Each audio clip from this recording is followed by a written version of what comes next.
네, 오늘부터 야곱 이야기 하겠습니다. 야곱 이야기 좀 하면서 여러분들과 이 어려운 시기 어떻게 이겨낼지를 같이 한번 말씀을 나누어 볼 수 있기를 원합니다. 우리가 누구를 만나느냐에 따라서 우리의 삶은 변화됩니다. 만나는 사람에게 영향을 받기 때문에 그렇겠죠. 그렇기 때문에 우리가 누구를 만나느냐는 매우 중요한 일일 것입니다. 사람만 그렇겠습니까? 교회의 만남도 그렇겠죠. 어떤 교회에서 어떤 신앙생활을 하고 어떤 하나님을 배우며 나아가는 것, 그래서 그 배운 하나님을 내가 어떻게 삶 속에서 실천하며 살아가는 것, 그것도 매우 중요한 일이겠습니다. 사람을 만나는 것도 참 중요하고 또 교회를 만나는 것도 중요하고 직장을 만나는 것도 중요한데 하물며 하나님이겠습니까? 내가 하나님을 어떻게 알고 있고 그 하나님을 내가 어떻게 믿고 그 하나님을 내가 어떻게 섬기고 있느냐에 따라서 내 삶에는 반드시 변화가 오게 됩니다. 내가 오랜 신앙생활을 했음에도 불구하고 내 삶 가운데 특별한 변화가 없다면은 여러분 교회를 다닌 것이지 하나님을 만난 것은 아니라는 것을 여러분 기억하시기 바랍니다. 오늘 여러분들과 야곱에 대한 이야기 하려고 합니다. 야곱에 대한 이야기를 통해서 야곱이 하나님을 만나기 전과 만난 후의 삶이 어떻게 변화되었는지, 오늘 특별히 본문을 통해서 야곱이 하나님을 만난 이후의 삶에 대해서 나오고 있는데 그 만난 이후의 삶이 어떻게 변화가 되었는지를 여러분들과 한번 생각해 보려고 합니다. 야곱은 이삭의 쌍둥이 아들이었습니다. 야곱은 출산할 때 형 에서의 발 뒤꿈치를 잡고 나올 정도로 승부욕이 굉장히 강한 그런 사람이었죠. 우리가 삶을 살아가면서 승부욕 꽤 중요합니다. 승부욕이 중요하고 내가 이기려고 하는 마음 중요합니다. 그러나 너무 지나친 승부욕은 사람으로 하여금 매정하다는 소리를 들을 수도 있고 또 냉정하다는 소리를 들을 수도 있고 결과만 중요시한다라고 하는 그런 소리도 들을 수 있습니다. 야곱은 그런 사람이었습니다. 내가 무엇을 얻기 위해서는 수단과 방법을 가리지 않는 사람이었고 어떤 정통적인 그런 본질적인 길보다는 자꾸 자기가 뒤에서 속여서 그렇게 자기의 결과를 유익을 이끌려고 하는 그런 사람이었습니다. 그랬던 야곱이 하나님을 만나게 됩니다. 옛날까지 하나님을 어떻게 소개했냐면은 할아버지의 하나님, 아버지의 하나님이라고 소개했습니다. 아브라함의 하나님, 이삭의 하나님. 그런데 이제는 야곱이 하나님을 만난 이후에 어떻게 하나님을 이야기하냐면은 야곱의 하나님이라고 이야기를 합니다. 오늘 이 말씀을 통해서 하나님이 야곱을 변화시켰던 것처럼 그 하나님이 나도 변화시킬 줄 아는 그런 믿음을 가지고 오늘 이 말씀을 여러분들 듣고 결단할 수 있기를 바랍니다. 그래서 이 어려운 시기에 나의 삶도 변화되어서 사람과의 관계, 하나님과의 관계, 우리 이웃과의 관계가 더욱더 형통해져 갈 수 있는 그런 귀한 일이 일어날 수 있기를 소망합니다. 먼저 1절에서 3절 말씀을 한번 보시면은 오늘 본문 말씀이 시작됩니다. 야곱이 길을 떠나 동방 사람의 땅에 이르러 본즉 들에 우물이 있고 그 곁에 양 세 떼가 누워 있으니 이는 목자들이 그 우물에서 양떼에게 물을 먹임이라. 큰 돌로 우물 아구를 덮었다가 모든 떼가 모이면 그들이 우물 아귀에서 돌을 옮기고 그 양떼에게 물을 먹이고는 우물 아귀 그 자리에 다시 그 돌을 덮었더라. 오늘 본문을 이해하기 위해서는 야곱이 길을 떠나라고 하는 그 장면, 그러니까 창세기 28장의 말씀을 배경을 좀 알아야 됩니다. 야곱은 부모와 어디서 살고 있었냐면 브엘세바라고 하는 곳에서 살고 있었습니다. 브엘세바는 이스라엘 최남단에 있는 곳이죠. 단에서 브엘세바까지 최남단에 있는 곳입니다. 브엘세바를 떠나서 야곱이 어디로 가야 되냐면 좀 밧단 아람이라고 하는 곳으로 길을 떠나야 됩니다. 야곱이 밧단 아람으로 가게 된 이유는 무엇이냐면 브엘세바에서 형 에서가 아버지 이삭으로부터 받아야 될 축복을 가로채지 않습니까? 가로채서 자기가 그 축복을 다 받아버리게 되었습니다. 그래서 에서가 야곱을 죽이려고 합니다. 우리가 오늘 읽지 않았지만 창세기 28장 7절 말씀을 여러분 한번 보시면은 무슨 말씀이 있냐면은 형 에서가 야곱을 죽이려는 것을 알고 야곱의 부모였던 이삭과 리브가가 무엇이라고 이야기하면 빨리 밧단 아람으로 가라, 하란으로 가라 라고 이야기합니다. 왜 그곳으로 가냐고 하냐면 그곳은 외갓집이기 때문에 그래요. 리브가의 고향, 그러니까 야곱의 외삼촌이 있는 곳이죠. 그곳으로 빨리 도망가라 라고 이야기를 합니다. 그래서 어머니 리브가의 고향인 밧단 아람으로 가서 몸을 피하기 위해서 지금 길을 떠나게 된 겁니다. 밧단 아람이라고 하는데 아람이라고 하는 뜻은 무슨 뜻이냐면 평야라는 뜻이에요. 평야, 그러니까 밧단의 평야, 밧단이라고 하는 지역의 평야라고 하는 뜻이 밧단 아람이라고 하는 곳입니다. 이 밧단 아람은 어느 곳에 위치하고 있는 곳이냐면 메소포타미아 지역, 그러니까 티그리스 유브라데스 강, 그러니까 이스라엘로 보면 동쪽에 있는 지역입니다. 동쪽에 있는 지역에 밧단 아람이라는 곳으로 가게 되었습니다. 이 밧단 아람이라고 하는 지역의 대표적인 도시가 어디냐면은 하란입니다. 그러니까 밧단 아람이라고 하는 지역에 하란이 있다라고 생각하면 좋습니다. 본문에서는 밧단 아람이라고도 나오고 하란이라고도 나오고 동방이라고도 나옵니다. 그러니까 여러분 너무 헷갈려 하지 마시고 동쪽으로 외갓집으로 갔다라고 생각을 하시면 좋을 것 같습니다. 야곱이 밧단 아람으로 가는 도중에 어느 지역에 이르게 되냐면, 어느 도시에 이르게 되냐면 루스라고 하는 도시에 이르게 됩니다. 그 루스에서 하룻밤을 묵게 되는데, 루스에서 돌베개를 베고 자다가 꿈을 꾸지 않습니까? 천사들이 하늘에서 오르락 내리락 하는 꿈을 꾸게 되고, 그 꿈을 통해서 야곱이 하나님을 경험하게 됩니다. 하나님을 기가 차게 만나죠. 하나님을 만나고 하나님으로부터 놀라운 언약을 받아요. 놀라운 약속을 받습니다. 그래서 야곱이 꿈에서 만난 하나님이 너무나 은혜가 감사하고 감사해서 자기가 베고 잤던 돌베개를 단으로 삶고 그 돌베개를 기초로 해서 기둥을 하나 세웁니다. 그리고 그 기둥의 이름을 무엇이라고 이야기하냐면 우리가 잘 아는 베델이라고 해요. 베델은 하나님의 집이라고 하는 뜻입니다. 그러니까 야곱이 지금 브엘세바에서 베델까지는 하나님을 만났습니까? 못 만났습니까? 못 만났어요. 못 만나고 있다가 베델에서 하나님을 만나고 베델에서 밧단 아람으로 가게 된다라는 이야기죠. 그러니까 오늘 창세기 29장의 말씀은 베델에서 만난 하나님, 베델에서부터 밧단 아람으로까지 가는 여정이 기록되어 있다라는 이야기입니다. 그러니까 하나님을 만난 장면입니까? 만나기 전입니까? 만난 장면이라는 것을 여러분 기억하시고 오늘 본문의 말씀을 들으면 됩니다. 그래서 베델에서 지금 밧단 아람으로 가는 거예요. 오늘 1절에 보니까 야곱이 길을 떠나 그랬으니까 어디에서 길을 떠나는 겁니까? 베델에서 밧단 아람으로 길을 떠나는 거예요. 떠나다가 어디에 이르렀다? 동방 사람의 땅에 이르렀다라고 했으니까 밧단 아람 다 온 것입니다. 동방이라고도 한다 그랬으니까 동방에 다 이르게 된 겁니다. 동방 사람은 밧단 아람 사람이라고도 말하고 하란 사람이라고 말을 하고 메소포타미아 사람이라고도 말을 합니다. 아무튼 동쪽에 다 이르게 되었어요. 그럼 여러분 보세요. 야곱이 브엘세바에서 베델까지 가는 그 과정은 마음이 굉장히 불안했을 거예요. 왜냐하면 에서가 자기를 쫓아오려고 하니까, 그렇죠? 쫓아오려고 하고 죽이려고 쫓아오려고 하니까 굉장히 불안한 마음에, 굉장히 좋지 않은 마음에 그렇게 밧단 아람으로 그렇게 갔습니다. 그런데 베델에서 하나님을 만났단 말이에요.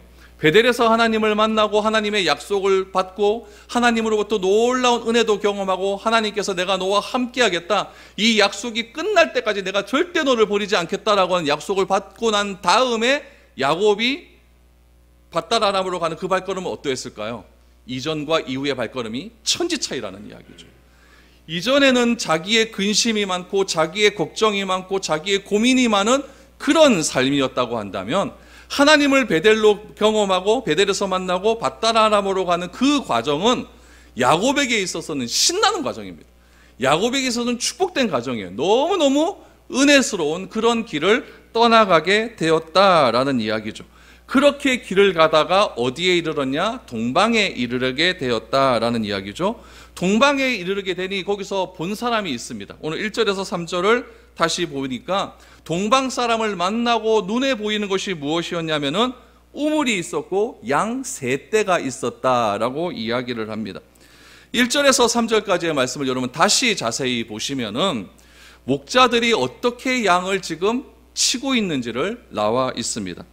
여러분 보통 보면은 양떼를 이렇게 끌고 가다가 우물이 있으면 어떨까요? 양떼에게 물을 주겠죠. 그렇죠? 물을 먼저 주는데 오늘 여러분 2절에서 그 3절까지의 말씀을 보면은 양떼가 오면 물을 주는 것이 아니라 양 목자들이 모여서 각자 흩어져 있는 거예요. 흩어져 있다가 우물가가 있는데 그 흩어져 있던 목자들이 우물가에 한 번에 모이면, 오늘 본문 말씀에 우물 어귀에 큰 돌이 있다 그래요. 우물에다 돌을 막아 놓은 거죠. 그 돌을 옮겨 놓고 양에게 물을 주고 양에게 물을 다 준 다음에 그 바위를 다시 우물에다 옮겨 놓는 그런 일들을 했다라는 것을 알 수가 있죠. 그러니까 먼저 온 양떼들은 목이 말라도 물을 먹습니까? 못 먹습니까? 못 먹는 상황이에요. 일단 다 모여야 되는 거죠. 다 모였을 때에 목자들이 그 돌을 옮기고 양에게 물을 주는 그런 상황이 전개되고 있다라는 이야기입니다. 오늘 그런 상황 가운데 하나님을 만난 변화된 야곱이 그 상황을 어떻게 하고 있는지, 어떤 일을 벌이고 있는지를 여러분 오늘 발견할 수 있어야 됩니다. 하나님을 만난 야곱이 그 상황을 보고 무엇이라 이야기하느냐. 4절에서 6절 말씀을 보십시오. 야곱이 그들에게 이르되 내 형제여 어디서 왔느냐. 그들이 이르되 하란에서 왔노라. 야곱이 그들에게 이르되 너희가 나홀의 손자 라반을 아느냐. 그들이 이르되 아노라. 야곱이 그들에게 이르되 그가 평안하냐. 이르되 평안하니라. 그의 딸 라헬이 지금 양을 몰고 오느니라. 야곱이 지금 밧다라람 근처에서 낯선 사람을 만났습니다. 낯선 사람을 만났어요. 야곱은 그곳에 처음 갔습니다. 처음 갔다 보니까 그곳 사람들도 처음 본 사람이었겠죠.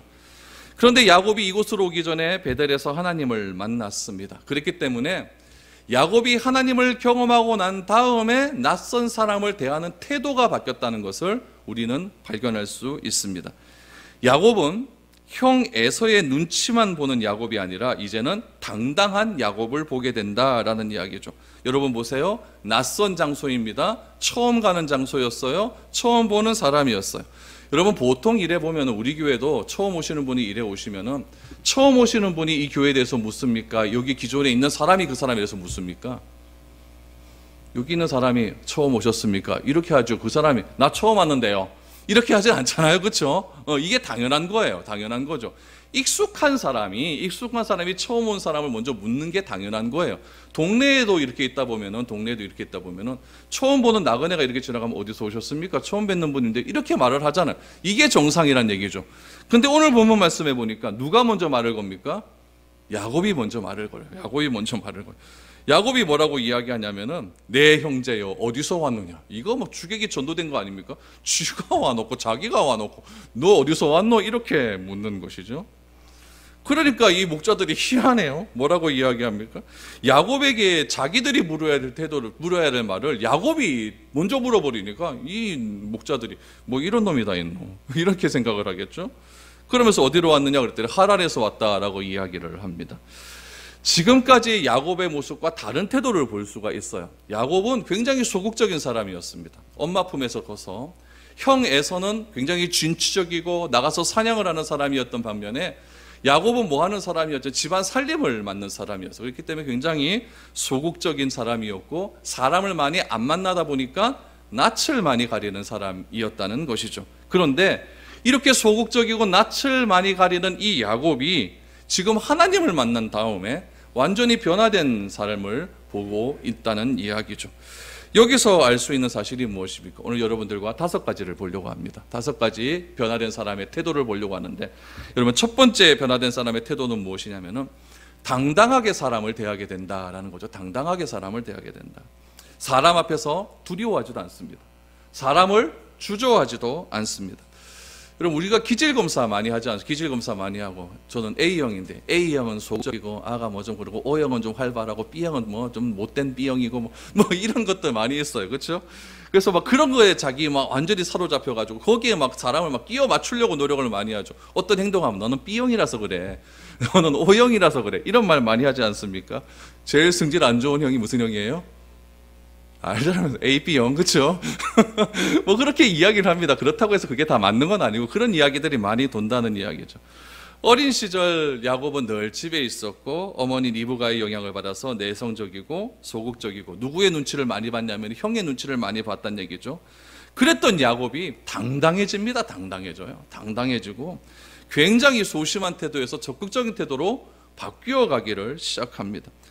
낯선 곳에서 낯선 사람들에게 말을 걸 수 있는 변화가 있었다는 이야기죠. 왜 이런 변화가 일어났을까요? 창세기 28장 15절 말씀을 보십시오. 야곱이 도대체 어떤 하나님을 만났기 때문에 그럴까? 28장 15절 같이 읽습니다. 시작. 내가 너와 함께 있어 내가 어디로 가든지 너를 지키며 너를 이끌어 이 땅으로 돌아오게 할지라. 내가 내게 허락한 것을 다 이루기까지 너를 떠나지 아니하리라 하신지라. 아멘. 하나님이 야곱이 어디로 가든지 야곱이 한 것을 다 이루기까지 내가 너를 절대 떠나지 않겠다. 이런 약속 하나 받아버리니까 야곱이 굉장히 자신감이 넘쳐나기 시작하는 겁니다. 당당해지기 시작하는 겁니다. 그래서 그곳에 사는 사람들에게 당신은 어디서 왔느냐라고 이렇게 당당하게 말을 할 수 있었다라는 이야기죠. 그러자 이 사람들이 놀라서 묻습니다. 내가 물어야 될 말을 자기가 물어보니까 우리 하란에서 왔어라고 했더니 야곱이 묻습니다. 하란에 있는 라울의 손자 라반을 아느냐라고 이렇게 묻죠. 라반은 야곱의 외삼촌입니다. 그렇죠? 외삼촌이죠. 그래서 안다라고 하니까 라반의 안부를 막 묻습니다. 처음 보는 사람한테 라반 평안하냐고 그랬더니 평안하다라고 이야기하죠. 그러면서 그 목자들이 무슨 얘기까지 해주냐면은 라반의 딸 라헬이라고 있는데 그 라헬이 지금 우리와 같이 오다가 지금 뒤쳐서서 좀 있으면 올 기다 양 갖고 올 거니까 조금만 한번 기다려봐라 라고 이야기를 한 거죠. 여러분, 이런 짧은 대화 속에서 야곱의 태도가 변화된 것을 우리는 발견할 수 있어야 됩니다.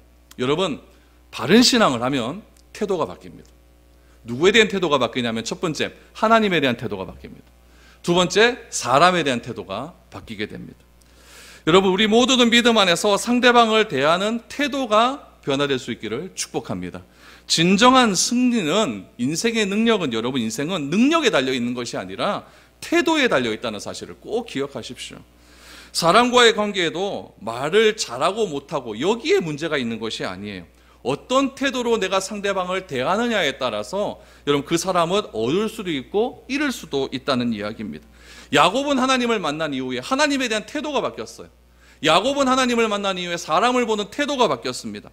야곱은 낯선 곳에서 이들과의 대화를 통해서 야곱이 귀한 정보를 얻습니다. 어떤 정보를 얻었냐? 첫 번째, 내가 바르게 왔구나라는 정보를 얻습니다. 내가 바르게 왔다. 또 이곳에 자기의 외삼촌 라반이 아직 살아있구나라는 것도 얻게 되고, 라반의 딸 라헬이 이곳에 있구나라고 하는 것도 얻게 되었다라는 이야기입니다. 여러분, 이런 정보를 얻었을 때 야곱의 느낌 어땠을까요? 이야, 하나님께서 인도하신다고 하셨는데, 하나님께서 내가 어디로 가든지 너와 함께 하시고 네가 비록 지금 떠나 있지만 반드시 네 땅으로 다시 돌아오시겠다라고, 올 수 있다라고 약속을 해 주셨는데, 이렇게 정확하게 인도하시는 하나님, 가슴이 찡했을 겁니다. 하나님이 이렇게 정확하게 인도해 주시는구나. 여러분, 우리가 하나님을 바로 믿으면 우연 같은 사건을 통해서 하나님이 나를 이렇게 인도하시는구나 라는 것을 알게 됩니다. 여러분들이 미래로 교회에 온 것 우연 같습니까? 아닙니다. 이 우연 속에서 하나님의 계획을 발견할 수 있기를 축복합니다. 이 교회에서 누군가를 만났습니다. 그 만남이 여러분 우연한 만남인 것 같습니까? 우리 만남은 우연이 아닙니다. 그렇죠? 우리의 만남은 하나님의 특별한 계획과 섭리 속에서 다 만난다는 이야기예요. 야곱은 밧다라람 동방에서 우연히 어떤 목자를 만났지만 그 우연히 만난 그 목자를 통해서 하나님이 나를 이렇게 인도하시구나라고 하는 확신을 얻게 되었다는 이야기입니다. 저는 이 코로나19로 이 어지러운 세상 가운데서 여러분들이 만나는 그 한 사람 한 사람을 통해서 하나님이 나를 인도하시는구나라고 하는 그런 확신이 얻어질 수 있기를 축복합니다. 그 확신이 여러분 직장에서, 여러분이 길거리 가는 그런 길에서의 만남을 통해서, 여러분들을 찾아오는 사람을 통해서 우연히 필연이 되고 그 필연이 하나님의 섭리로 승화되어져 가는 그런 일들만 넘쳐날 수 있기를 축복합니다. 그러니까 오늘 이 시간 여러분들이 나와서 오늘 같이 예배드리면 그 사람이 그 사람이지만 그래도 오늘 만나게 한 것은 누구가 만나게 해주셨다? 하나님이 만나게 해주셨다. 그 만남을 귀하게 여길 수 있는 저와 여러분 될 수 있기를 바랍니다. 그래서 좀 물어보셔야 돼요. 어디서 왔노? 반대로 막 물어보시고, 꼭 저만 물어봐야 됩니까? 여러분도 좀 물어보시고, 그렇게 하시는 것이 진정한 사람을 태도에, 하나님을 만난 사람의 태도에 변하는 것을 우리는 알게 됩니다. 두 번째로 하나님을 만난 사람은 문제 해결의 욕구가 있습니다. 문제 해결의 욕구가 있다. 여러분 7절 8절을 보십시오. 야곱이 이르되 해가 아직 높은즉 가축 보일 때가 아니니 양에게 물을 먹이고 가서 풀을 뜯게 하라. 그들이 이르되 우리가 그리하지 못하겠노라. 때가 다 모이고 목자들이 우물하기 위해서 돌을 옮겨야 우리가 양에게 물을 먹이느니라. 여러분 7절 8절에서 지금 이 목자들의 문제가 뭔지를 보셔야 됩니다.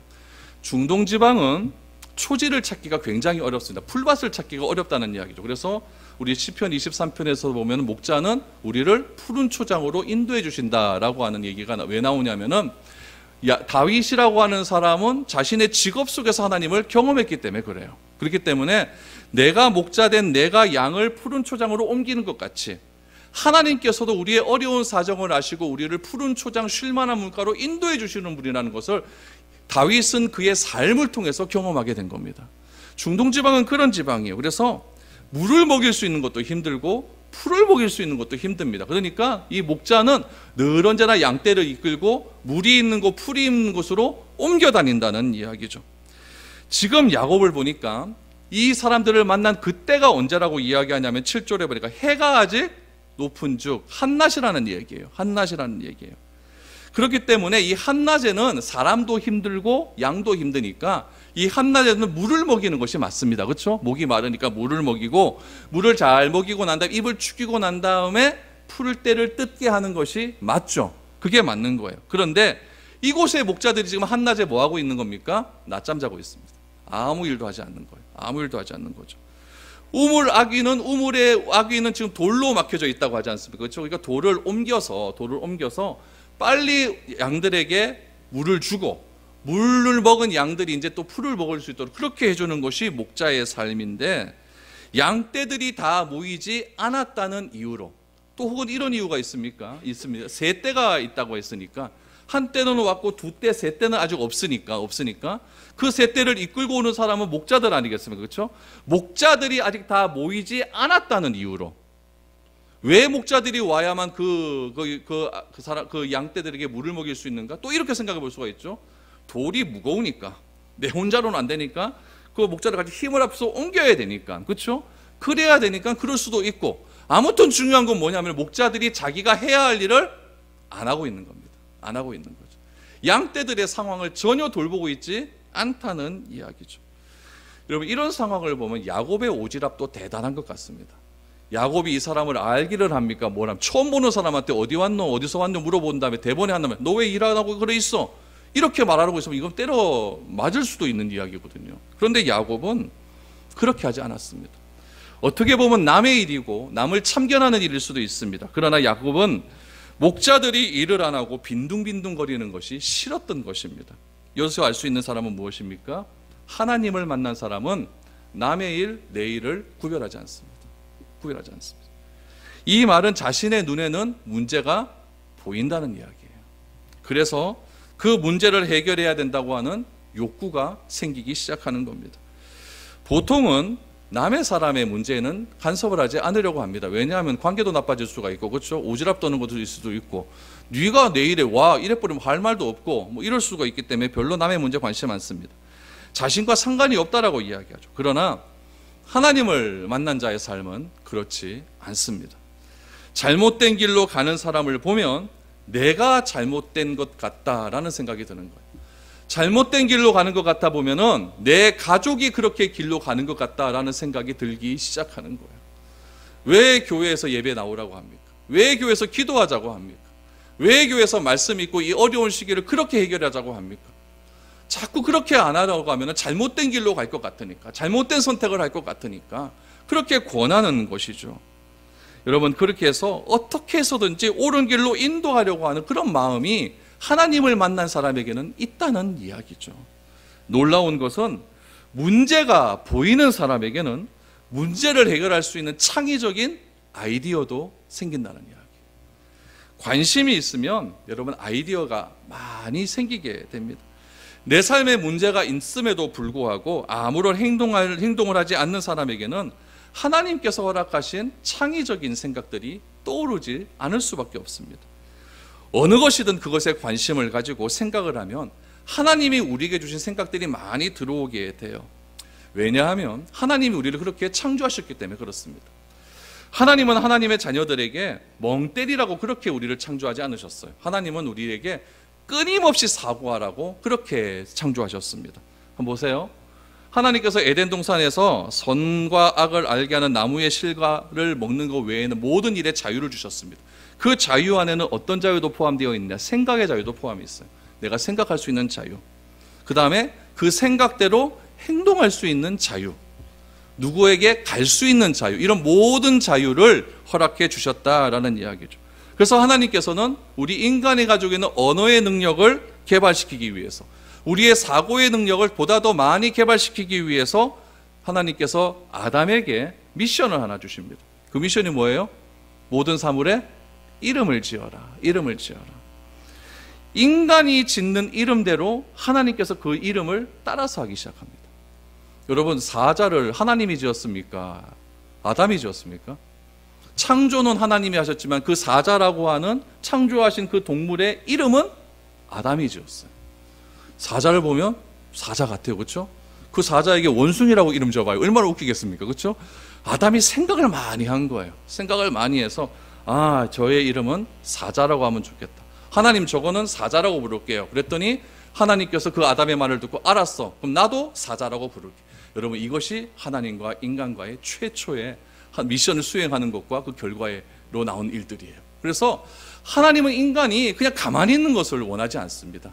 자꾸 일을 하게 하시고 생각을 하게 하시고 그 생각을 통해서 하나님이 주시는 그 자유의 영역을 점점 커져가게 하시는 길을 원하시고 있는 것이 하나님이 우리 인간을 창조하신 이유라는 이야기죠. 그래서 하나님은 사람에게 무한한 사고의 능력을 주셨습니다. 여러분, 절대 생각 없이 살지 마십시오. 생각하면서 사십시오. 내가 하나님을 만났다고 하는 증거는 끊임없이 생각하는 겁니다. 교회를 생각하고, 여러분 가정을 생각하고, 힘들어하는 사람을 생각하고, 그 사람은 과연 어떻게 살까, 이런 걸 생각하고, 오늘 브라질 영상 봤으니까 브라질은 과연 어떻게 이런 일들을 헤쳐나갈까, 끊임없이 생각하는 거죠. 내가 하나님을 만났다고 하는 증거는 끊임없이 생각하고, 문제에 부딪혔을 때 해결하고자 하는 욕망, 문제에서 나오는 창의적인 아이디어, 이런 것들이 하나님을 믿는 사람의 특징이라는 이야기입니다. 직장에 가서 상사가 볼 때는 열심히 일하고 보지 않는 곳에서 늘 딴짓하면서 상사 뒷담화 이야기하는 그런 사람이 있는데, 그 사람이 어느 날 뒷담화 같이 말하는 그 사람에게 교회 가자 그러면 그 사람이 교회를 가겠습니까? 그렇지 않다는 이야기죠. 하나님은 우리에게 주신 시간을 잡담하고 헛된 곳에 보내라고 그렇게 시간을 주시지 않았습니다. 열정을 가지고 일을 해야 된다라는 이야기죠. 우리 새벽에 전도서 말씀 보고 있는데, 전도서 말씀 오늘 그 3장 1절에 보니까 하나님께서 우리에게 주신 시간은 24시간이라고 하는 시간이 있는데, 그 시간 속에서 하나님께서는 때를 알게 하신다. 그 때가 무엇이냐면은 카이노스의 때, 의미 있는 시간이라는 이야기. 우리가 의미 있는 시간만 찾아다니는 것이 아니라 24시간을 하나님이 주신 그 사고 속에서 열심히 사고하면서 살아갈 때에 그 살아가는 과정 속에서 의미 있는 시간, 때가 나올 수 있다라는 이야기입니다. 야곱은 지금 의미 있는 시간이고 양에게 물을 먹여야 될 시간에 이렇게 놀고 있는 목자를 보니까 이거 문제가 보이기 시작하는 겁니다. 그럼 여러분, 이런 이야기를 낯선 나그네에게 들었던 목자의 반응은 어떨까요? 목자들이 무슨 말을 할까요? 그렇게 하겠다 할까요? 그렇게 못하겠다 할까요? 못하겠다 하겠죠. 여러분, 이게 세상이에요. 세상은 꿈쩍도 하지 않습니다. 일이 더 생기는 것을 원하지 않죠. 그냥 하던 대로 하지. 요즘 잘 쓰는 말로 전례대로 하면 되지. 옛날에 하던 대로 하면 되지. 뭐 그렇게 자꾸 새로운 일을 자꾸 하려고 하느냐, 이렇게 이야기를 하죠. 그러면서 이 사람들이 하는 이야기는 뭐냐면 사람이 모일 때까지 기다리자라고 이야기합니다. 왜 그럴까요? 내가 손해보기 싫어서 그런 거예요. 같이 하면은 좋은데 내가 혼자 하면 나 혼자 손해보고 나머지는 안 와도 되는 거니까 내가 손해보기 싫어서 그렇죠. 그래서 고양이 목에 방울을 다는 것은 쉽지 않은 일이에요. 왜냐하면 고양이 목에 방울을 달려면 내가 목숨 걸고 고양이한테 가야 되기 때문에 그런 겁니다. 그러나 하나님은 목숨 걸고 그런 일을 하게 되면 반드시 그 속에서 하나님께서 놀라운 일들을 허락해 주신다는 그런 믿음을 가지고 나아가기를 원하고 있는 것입니다. 무한한 사고를 하시기 바랍니다. 무한한 생각을 하셔서 하나님께서 우리에게 주신 그 변화된 삶을 풍족하게 누릴 수 있는 저와 여러분 될 수 있기를 축복합니다. 세 번째 볼까요? 하나님을 만난 사람은 문제를 즉각적으로 해결합니다. 막 띄엄띄엄 놔주지 않아요. 즉각적인 해결을 합니다. 9절 10절을 보십시오. 야곱이 그들과 말하는 동안에 라헬이 그의 아버지의 양과 함께 오니 그가 그의 양들을 치고 있었기 때문이더라. 야곱이 그의 외삼촌 라반의 딸 라헬과 그의 외삼촌의 양을 보고 나아가 우물 아귀에서 돌을 옮기고 외삼촌의 라반의 양떼에게 물을 먹이고 라고 말합니다. 야곱이 이야기를 했겠죠. 좀 하자 안 한다, 좀 있으면 할 끼다 얘기를 했겠죠. 그러나 논쟁만 하고 있지 않았다는 이야기예요. 야곱은 목자들에게 양을 위해서 물과 풀을 먹이라고 했습니다. 그러자 목자들의 반응은 시큰둥했죠. 그러는 사이에 누가 옵니까? 라헬이 왔어요. 라헬이 양을 데리고 그곳으로 왔습니다. 그랬더니 야곱이 취하는 행동을 보십시오. 야곱이 갑자기 목자들한테 말 안 합니다. 그러더니 자기가 우물 아구에 막혀있던 돌을 지 혼자 듭니다. 이야, 이거 힘이 세나 봐요. 자기가 벌쩍 들더니 그 돌을 옮겨놓고 야엘이 끌고 온 외삼촌의 양떼에게 물을 먹이기 시작합니다. 문제는 무엇이냐면은 시간을 두면 일은 점점 커집니다. 내가 분명히 이렇게 잘못이 된 것을 봐서 이야기를 했는데 그 사람이 말 안 들어요. 그러면 짜증 납니까? 짜증 안 납니까? 짜증 나죠. 그럼 화딱지만 나는 거예요. 차라리 내가 하고 말지. 그런 찰나에 라헬이 와서 그 돌을 야곱이 옮겨버린 것입니다. 여러분, 문제를 알고 하나님이 주신 생각 속에서, 사고 속에서 아이디어가 떠오르면 즉각적으로 행동할 수 있기를 바랍니다. 야곱이 옮긴 우물 아귀에 있는 돌은 저는 결코 가벼운 돌이라 생각되지는 않습니다. 목자들이 순번을 정해서 돌을 옮겼든지 아니면 같이 옮겼든지, 이번 시간에는 너, 그 다음 너, 그 다음 너. 근데 이번에 옮겨야 될 목자가 안 왔어요. 그럼 그 다음에 목자가 옮기면 내가 2번 옮기는 거잖아요. 이런 생각들이 막 돌아간다는 얘기예요. 그래서 좀 더 기다리자, 이렇게 이야기할 수도 있는 거죠. 근데 야곱은 혼자서 돌을 옮깁니다. 그리고 물을 먹입니다. 여러분, 이것이 예전의 야곱일까요? 이것이 하나님을 만난 이후의 그 야곱의 모습이었습니다. 야곱은 하나님을 만났습니다. 그리고 창세기 28장 7절에서 17절에서 놀라운 하나님의 언약을 받게 됩니다. 그리고 하나님의 사람으로 변화가 되었기 때문에 당당한 모습, 문제를 바라보는 능력, 그리고 그 해결할 수 있는 능력이 그에게 나타나기 시작하는 겁니다. 네 번째는 무엇입니까? 하나님과 사람 앞에서 정직한 삶을 살게 됩니다. 11절에서 13절을 보십시오. 그가 라헬에게 입 맞추고 소리내어 울며 그에게 자기가 그의 아버지의 생질이요 리브가의 아들됨을 말하였더니 라헬이 달려가서 그 아버지에게 알림해 라반이 그의 생질 야곱의 소식을 듣고 달려와서 그를 영접하여 안고 입 맞추며 자기 집으로 인도하여 드리니 야곱이 자기의 모든 일을 라반에게 말하며, 저는 이 11절에서 13절 말씀 보면서 야곱이 좀 오바한다 이런 생각을 들었어요. 처음 본 자기 손아래 조카, 그것도 여자 만났는데 뭐 그래 눈물이 날까요? 옛날에 그래도 한 번쯤 만나고 헤어졌다 그래야 뭐 그래도 오랜만이다 하면서 눈물도 찔끔찔끔 나고 그럴 텐데, 이 라헬은 처음 본 사람이거든요. 근데 처음 봤는데 쫓아가서 입 맞춘 거는 우리식으로 생각하면 안 됩니다. 그 당시에 거기에 그 문화의 인사죠. 입 맞추고 소리내서 울고 엉엉 울었다는 이야기예요. 엉엉 울고 라헬과 자신은 외사촌이라는 것을 이제서야 말을 하는데 뭐 그렇게 이렇게 오바를 할까? 그러자 라헬은 또 뭐라고 말합니까? 라헬은 재빨리 그 야곱과 만난 사실을 자기 아버지 라반에게 가서 그 사실을 알립니다. 그때 라반은 또 어떻게 합니까? 신발도 안 신고 달려 나와가서 야곱 안고 또 웁니다. 또 울고 의에 살았노 이렇게 이야기를 하는 거예요. 그랬더니 야곱이, 여러분 무엇이라고 이야기하냐면은 13절 하반절에 보니까 야곱이 자신의 모든 일을 라반에게 이야기했다라고 말합니다. 여러분, 이것이 하나님을 만난 사람의 변화입니다. 야곱은 원래 움켜진 사람입니다. 야곱에게 있어서 비밀은 뭘까요? 형에게 팥죽 한 그릇 가지고 장자권 빼앗았던 자기만 알고 있는 비밀, 그렇죠?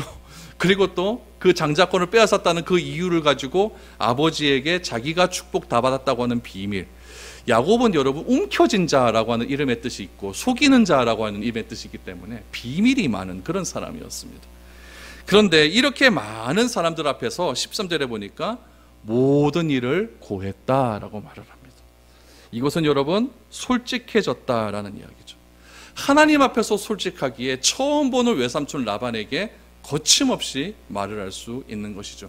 거침없이 말한다라는 것은 그 사람 앞에서 부끄러움이 없다라는 이야기죠. 하나님께서 내 삶을 다 알고 계신데 그거를 숨긴다고 숨겨주고 가린다고 가리워지겠습니까? 우리가 하나님을 만났다라고 하는 것은 투명한 사람이 된다라는 이야기입니다. 있으면 있는 대로, 없으면 없는 대로, 할 수 있으면 할 수 있다 그러시고 못하면은 못하겠다 하는 것. 여러분, 이것이 투명한 사람의 삶입니다. 이것이 야곱의 변화된 삶입니다. 야곱은 하나님을 만난 이후에 변화가 되었습니다.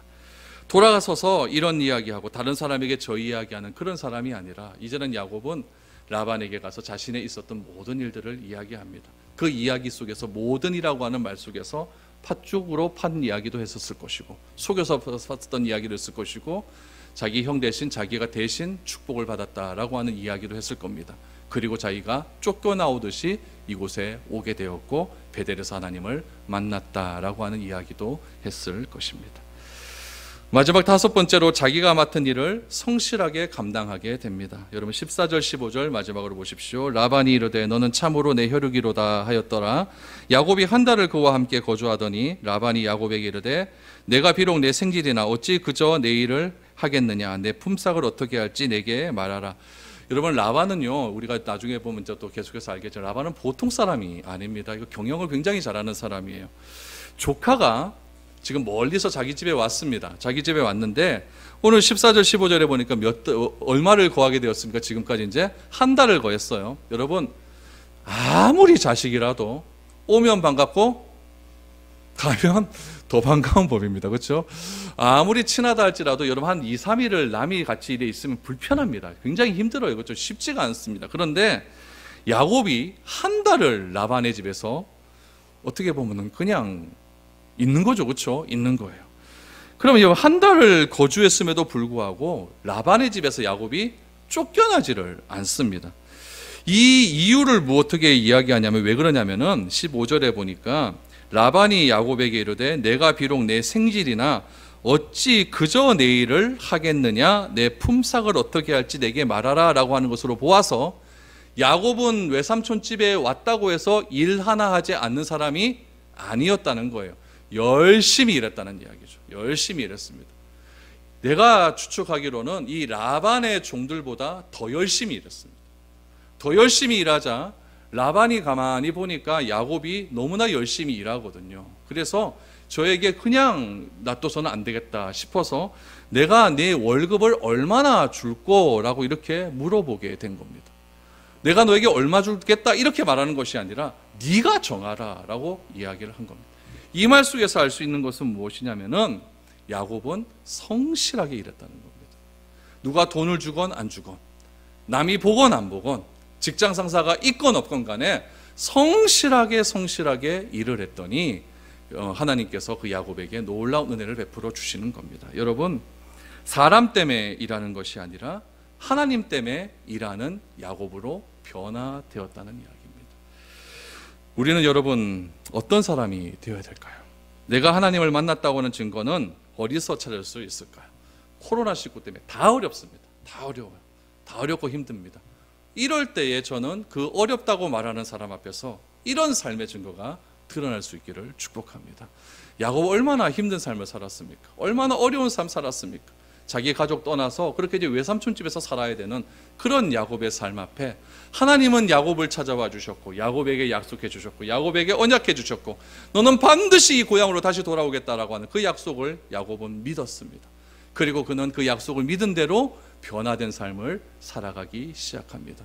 저는 여러분 삶들 속에서도 이러한 은혜가 넘쳐날 수 있기를 축복합니다. 그래서 하나님이 주신 그런 귀한 은혜를 내가 체험했다고 한다면 나도 야곱처럼 변화된 삶을 살게 하여 주옵소서. 하나님이 야곱을 변화시켰다고 한다면 나도 변화시킬 줄 믿습니다. 이런 믿음을 가지고 여러분 한 주간도 승리하며 살아갈 수 있는 저와 여러분 될 수 있기를 축복드립니다.